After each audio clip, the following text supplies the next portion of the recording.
On passe maintenant à la 11e résolution, qui concerne l'article 30 sur l'affectation et la répartition des bénéfices dans les statuts.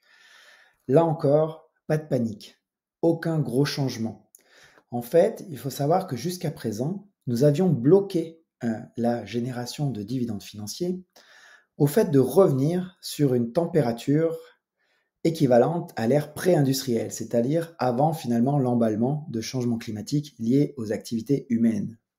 La modification que l'on vous propose, c'est de modifier cette condition et finalement la remplacer par l'atteinte de la neutralité carbone à l'échelle mondiale.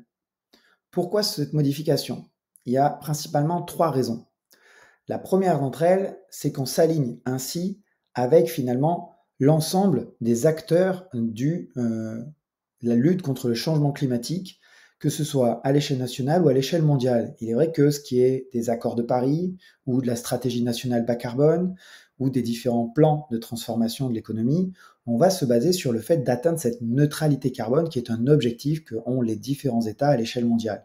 Ça nous permet donc de nous calibrer avec cet objectif général.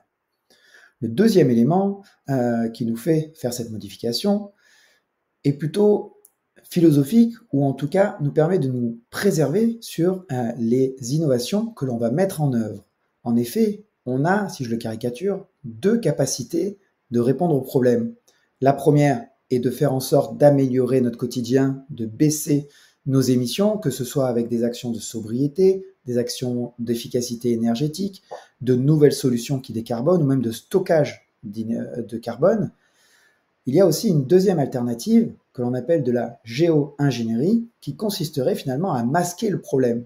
Différentes solutions existent, on lance des particules dans l'atmosphère qui protègent la Terre et en fait, ces solutions-là permettent de revenir à une température peut-être équivalente à l'ère pré-industrielle mais sans rien changer de nos comportements et concrètement créer finalement un petit peu une bombe à retardement.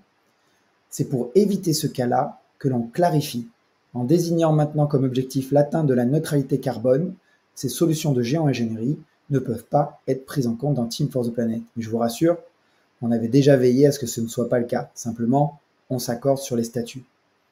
Enfin, la dernière raison est de se donner ensemble un objectif qui peut être atteignable, peut-être même connu de notre vivant, pour se motiver à atteindre cet objectif tout simplement. On sait que la tâche reste rude et dure, mais ça reste quelque chose qui devient atteignable.